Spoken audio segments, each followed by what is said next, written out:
Olá, pessoal, sejam bem-vindos a mais um episódio do nosso Lean Hub.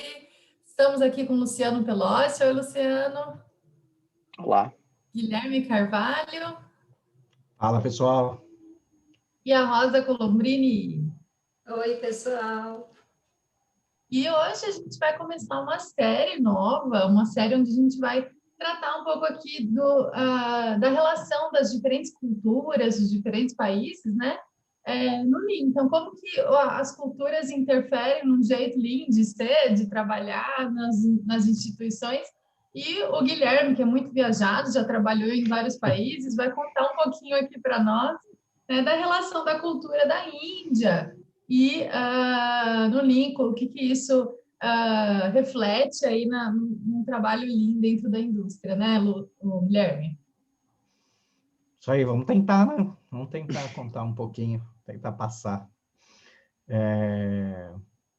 Bom, eu fui para a Índia, era um projeto global que a gente tinha através da consultoria, né? Ele começou no Brasil e na China, e no ano seguinte começou na Índia, né? E a missão, quando eu fui para lá, a missão inicial era replicar o que tinha sido desenvolvido no Brasil e na China, na planta da Índia, né? Eram as 3 maiores plantas do mundo aí da empresa. E então, assim, já tinha uma série de coisas pré-definidas que tinham que colocar lá, e eu cheguei lá na missão de começar, né? Não tinha nada, a ideia era desenvolver o que tinha sido feito no primeiro ano, um pouco mais de 6 meses aí, para alcançar as outras plantas, né? E eu fui e foi curioso o seguinte, né? Quando meu chefe me chamou para ir, ele falou assim, eu falei assim, mas onde na Índia, né? Onde que eu vou? Ele falou assim, é em Baroda. E aí, que foi a primeira coisa que eu fui fazer, né? Fui pesquisar Baroda no Google e não encontrei nenhuma cidade chamada Baroda no Google, né? O que já preocupa, né? Porque se o Google não conhece uma cidade, né? Você fala assim, pô, que buraco é esse que eu tô indo, né? E o projeto era na Será que Alstom, tem né? internet nessa cidade, né? Será que tem Pois é, internet? não, o Google não mapeia, né? Mas o projeto, como o projeto era na Alstom, na divisão de Hydro, aí eu entrei no site da Alstom, procurei as plantas no mundo, e aí eu achei uma cidade que naquele momento eu chamei de Vadodara, né? E eu falei, e aí eu voltei para o meu chefe e falei, viu, não achei Baroda no mapa e achei uma planta aqui numa cidade chamada Vadodara. Ele falou, então deve ser essa daí mesmo, nem parou para pensar se era mesmo ou não, deve ser essa. Daí aí eu pesquisei sobre Vadodara no Google e fui ver o que era a cidade. É uma cidade cidateca, né? Assim, é uma cidade pequenininha lá na Índia.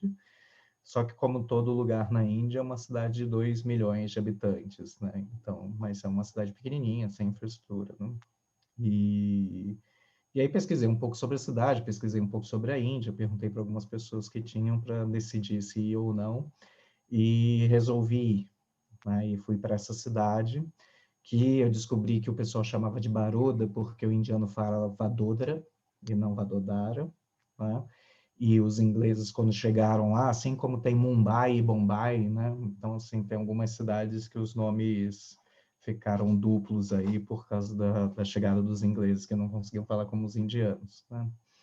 E decidi ir, cheguei nessa cidade, Vadodara, que ficava em Gujarat, que é um estado a noroeste da Índia, né? Faz fronteira ali com o Paquistão. E aí, depois que eu cheguei lá, eu descobri que era o estado onde Gandhi nasceu. E também descobri que era o estado mais conservador da Índia, né? Então, era um estado onde era o estado mais religioso, era o estado mais vegetariano, e era o único estado na Índia onde bebida alcoólica era proibida. Não tinha bar, não tinha venda de bebida em mercados, nada, né? Tinha umas lojinhas do governo que, com uma licença, você podia pegar bebida lá, dentro de uma cota.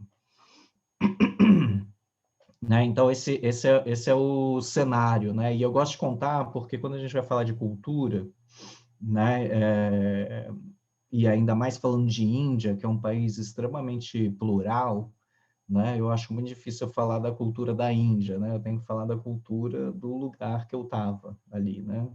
É só pensar o inverso, né? Pensa em 4 estrangeiros vindo para o Brasil, vem trabalhar em Porto Alegre, outro em São Paulo, outro em Salvador e outro em Manaus, né? E ficam 3 anos nesses lugares e voltam para suas casas.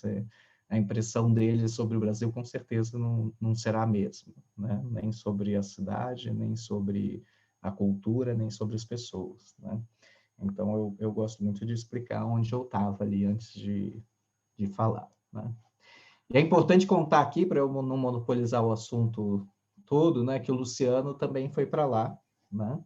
O Luciano acho que foi contratado para esse projeto, não foi, Luciano? Com a intenção de ir já, não foi? Foi isso aí. Eu ia trocar com você. Isso aí. Então, por quê? Porque era um contrato de 1 ano e naquela época o pessoal achava que ninguém conseguiria ficar 1 ano na Índia, né? Então, era um contrato de 1 ano já previsto que ia ter uma troca de consultor depois de 6 meses, né? Já estava previsto isso aí em contrato, que depois de 6 meses o primeiro consultor ia embora e ia chegar um segundo, né? E aí eu conheci o Luciano pessoalmente lá, né? No hotel lá que a gente morou, né? E aí eu cheguei lá, assim, cara, eu tinha 27 anos quando eu fui para a Índia, né? E cheguei lá assim, cara, legal, mais um projeto, né? Vamos fazer mais um projeto aqui, né? Mas sem muita expectativa, né? Eu já conhecia a Alstom, a empresa, já conhecia a operação da Alstom por causa da planta de Tabaté. Eu vi o que tinha sido feito, né? E tinha o Gustavo Tardim, que era o gerente do projeto, que ia lá, acho que ele ia lá uma vez a cada 2 meses, uma vez por mês, não lembro. E ajudava no roadmap, né, nos workshops, na implantação e tal. E eu fui meio sem saber o que esperar, assim, né, o que eram as pessoas, idioma, né, eu ficava assim, puta, vou conseguir me comunicar, não vou conseguir me comunicar, né, como é que os caras vão trabalhar isso, né? Você falou alguma coisa, Alice? Você tá mutado aí. Não, desculpa. E E aí eu achei curioso, assim, porque logo que eu cheguei, as pessoas... eu primeiro, assim, ninguém sabia que eu estava chegando, ninguém me esperou, sabe? Eu não tive uma recepção. Eu cheguei lá com um motorista na fábrica, aí lá não tinha recepção, sabe? Não tinha lugar para receber visitante. Aí me levaram lá para um lugar, a pessoa falou que eu tinha que ir para outro prédio, aí o cara me largou na porta do outro prédio e falou assim, não, entra aí, é aí que você tem que ir. Aí eu entrei meio perdidão. Quando eu estava subindo a escada, o PP, que era um brasileiro que estava lá já tinha 3 anos, passou e falou para mim assim, good morning. E aí eu falei, isso é brasileiro. Good morning é brasileiro. Aí eu olhei para ele e falei assim, você é brasileiro? Ele, eu sou. Aí eu falei, cara, acabei de chegar, não sei onde eu tenho que ir. E aí ele subiu junto comigo, falou lá com o gerente da manufatura. E aí mandaram eu ficar numa salinha de reunião lá. Eu basicamente fiquei lá umas 2 horas na salinha de reunião, 1 hora meio sozinha. Aí foi chegando um pessoal meio, sabe, tipo, curioso, queria ver o cara, quem é o cara que veio, né? Então eu entrava na sala, vinha, dava um oi, se apresentava e saía, né? Aí veio o Ashok, que era o cara que ia trabalhar comigo, aí ele sentou lá, ficou comigo, aí começamos a conversar. E aí depois me levaram para dentro da fábrica para conhecer a operação, tal, para conhecer a fábrica. Então esse eu lembro muito dessa minha chegada, assim, desse primeiro dia que eu falei assim, meu, já começou, não tem ninguém prevendo que eu ia chegar, ninguém para me receber, ninguém pensando o que tinha que fazer, né? Aí depois me arrumaram uma mesa lá no meio da galera à tarde, e aí eu fiquei lá no meu lugar. Aí foi o meu lugar definitivo, né, da minha chegada. E aí, falando das primeiras impressões, né, o que, assim, de impressões gerais, né, para eu parar de monopolizar o monólogo, não ficar um monólogo aqui, a gente poder conversar, assim, o que eu achei desses primeiros 6 meses, né, que eu fiquei 6 meses e voltei para o Brasil, e depois que eu fui de novo e fiquei 2 anos, né, eu saí de lá com uma sensação assim, cara, aqui é muito fácil mudar as coisas, né, eu achava muito fácil fazer, né? Eu sempre falei isso depois, enquanto eu estava lá e depois que eu voltei, né? No Brasil, eu sempre gastei muita energia e muito tempo convencendo as pessoas da mudança, né? Convencendo as pessoas que, cara, vamos mudar, vai ser melhor, vamos resolver esse problema, vai dar resultado, né? As pessoas aqui, elas se fecham, elas não querem que mudem muito o jeito que elas estão fazendo, né? Lá não, lá eu chegava para o gerente da usinagem e falava, vamos mudar isso aqui? Ele falava, muda aí. Né? Ele não tinha esse negócio, não, é minha área, deixa eu ver o que você está falando. Né? Não, ele falava, muda aí. Então, assim, eu gastava muito pouca energia na mudança em si, mas, cara, na sustentação era um... Assim, do mesmo jeito que eu achava que era fácil mudar, não, essa constante da mudança era prejudicial, né? Porque o cara não se fixava em padrões, né? Então, assim, era tão fácil mudar que depois que você fazia a mudança, sair daquilo era muito fácil também. Você se distraía, o cara estava fazendo de outro jeito, estava fazendo outra coisa, né? Então, eu fazia sempre essa comparação, assim, aqui no Brasil eu gasto muita energia convencendo as pessoas da mudança, e uma vez que eu convenço e faço a mudança, eu gasto menos energia para sustentar aquela mudança, né? Você tem que auditar, você tem que conversar, você tem que ajustar, mas lá não, cara, eu achava que eu fazia mudanças muito fácil, mas ela virava uma terceira coisa, né? Nem voltava para o que estava antes, nem ficava o que eu tinha orientado, né? Eu tinha que ficar o tempo todo voltando, o tempo todo retomando, porque senão virava outra coisa, sabe? Eu acho que esse é um ponto curioso aí. Eu não sei se você teve as mesmas impressões, Luciano. Tive sim. Eu até, quando a gente falou de trabalhar esse tema de cultura e dos impactos que isso pode ter numa transformação, eu fui atrás de algumas informações e achei um autor que é um autor, eu acho que ele é holandês ou polonês, uma coisa aí, chama Hofstede. E ele fala que a cultura tem 5 grandes elementos, eu não vou lembrar os 5 agora. Depois eu posso até botar no link da descrição lá. E você está falando, eu estou lembrando de algum dos elementos, né? Isso que você falou da diferença do Brasil e da China, por exemplo, é um elemento que ele fala lá Da Índia, né? entre o individualismo e o quão coletivo é. Então, na Índia, essa é uma impressão agora traduzindo o que isso se diferencia, né? No Brasil, a gente tem muito isso de vamos fazer trabalho em equipe, vamos juntar um grupo, vamos mudar juntos, né? Na Índia, isso é a mesma coisa que na Austrália, tudo é muito mais individual. Então, por isso, quando você consegue, você entende que tem essa diferença, é mais fácil mesmo você fazer transformações. Que é o que você falou, né? Chega para o gerente da fábrica, quer mudar. Muda aí. Ninguém vai reclamar, porque é você. No Brasil, não. No Brasil, você precisa juntar, formar um time multifuncional, explicar para todo mundo o porquê. E não tem certo, né, ou errado, né? É só assumir que existe essa diferença. Existe essa diferença cultural e que precisa ser trabalhada. Outro ponto que ele cita, nós somos...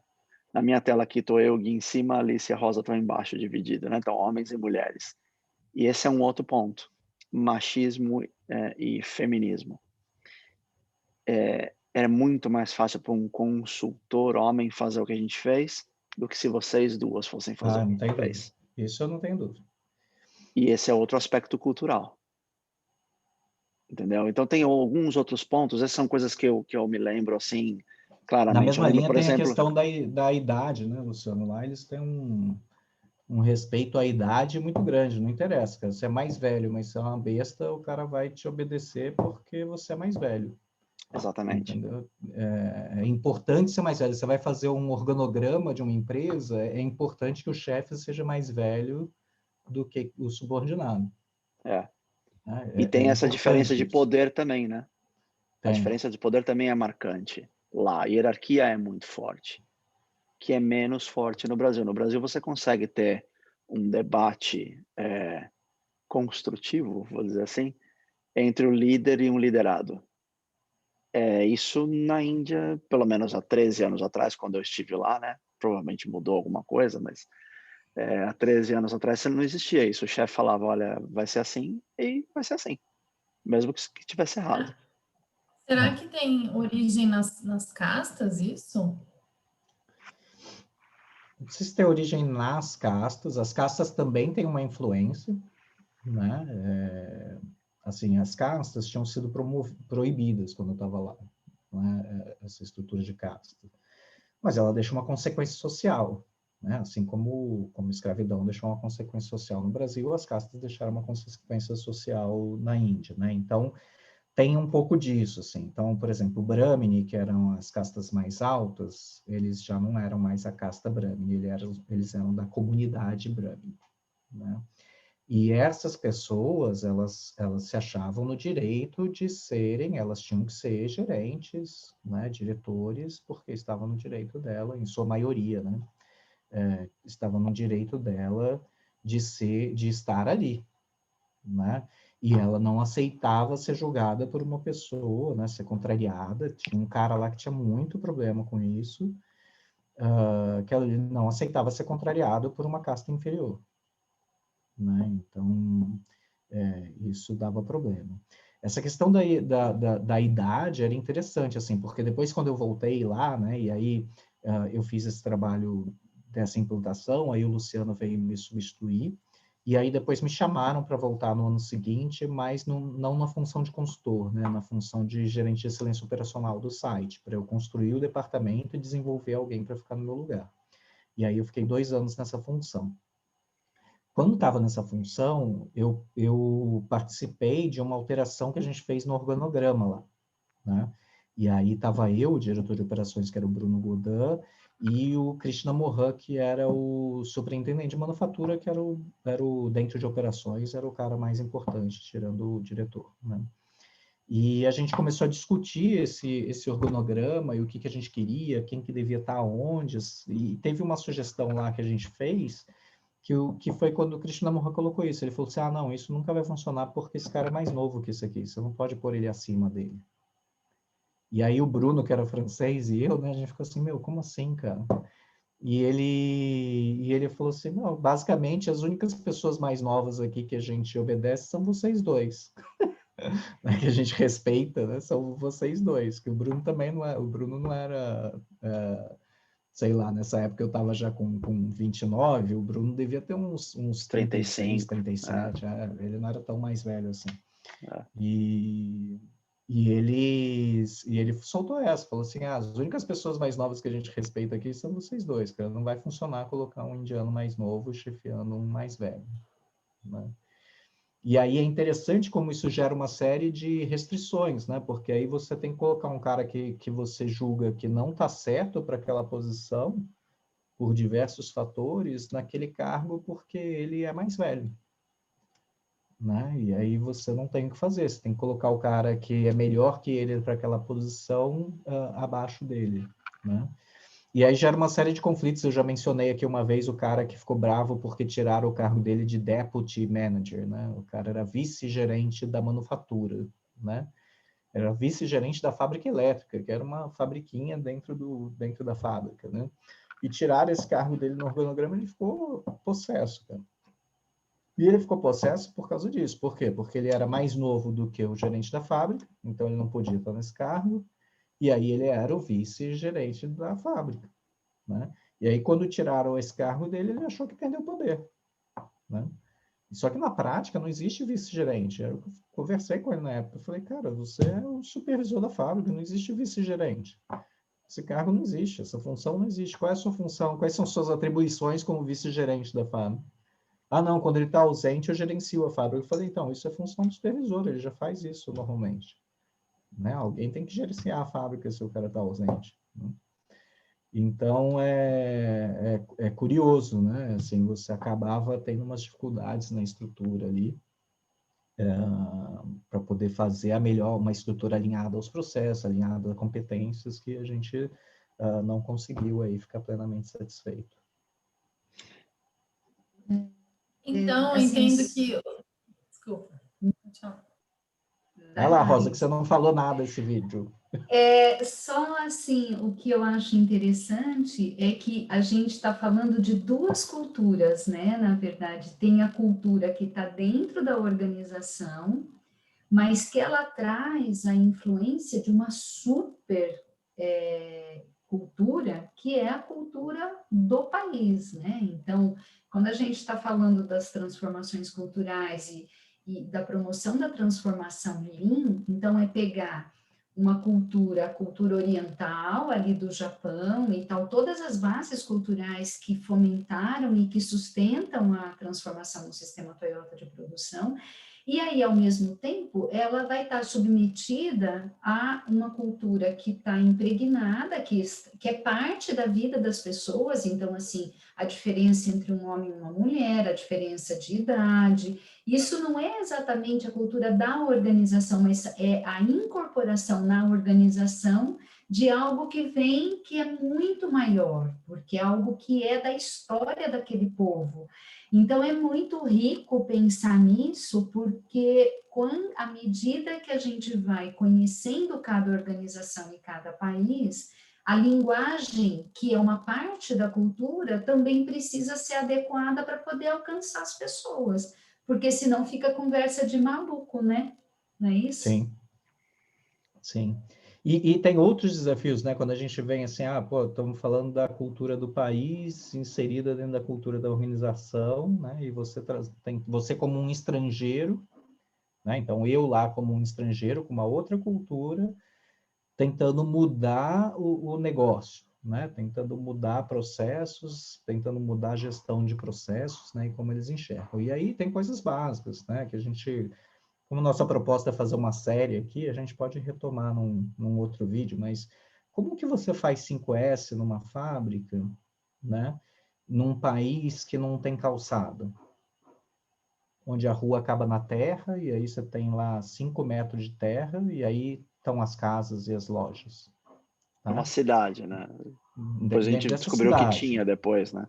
Não, então, tem lugares que tem, mas assim, pô, eu fui para Delhi, tem região de Delhi que não tem. Nova Delhi é normal, super cosmopolita. Mas você vai para Velha Delhi, é assim, não tem calçado, né? Então, assim, aí você está querendo uma referência de organização e de limpeza que a população em geral, né? E aí quando a gente vai para o nível de chão de fábrica, não tem em casa, não tem na rua. Né? O cara mora nessas casas que estão ali empoeiradas porque não tem calçada, sabe? Então, você tem dificuldade de trazer isso para o chão de fábrica. Né? Você fala assim, cara, isso aqui, porque tem muito a ver com o seu padrão mental, né? Você fala assim, cara, uma coisa está limpa e organizada tem a ver com o seu padrão mental. Para mim, tanto é que tem gente que está na zona falando, não, aqui está organizadinho, eu sei onde está tudo, né? É o seu padrão mental. Então, assim, cara, como que você faz isso num lugar onde o ambiente, né, tem um padrão abaixo do que você quer estabelecer para a fábrica? Né? E é muito interessante isso que você falou, Gui. Esse autor que eu comentei antes, ele fala que cultura é a programação mental de um grupo de indivíduos. É. Então, olha que Legal, interessante, ótimo. né? Boa definição. Mas é isso mesmo. Tem muito a ver com com a questão de mindset, né? Quem não gosta do termo, mas mindset, modelo mental, né? Que eu falar em português é a mesma coisa. Então, tem muito a ver com isso, cara.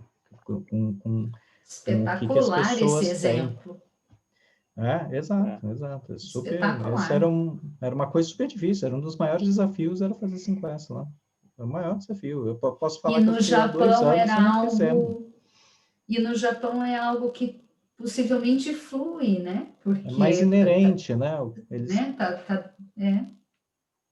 tá inerente à cultura, né? Essa questão da economia do espaço, do coletivismo, da limpeza, né? Então é mais fácil você falar disso.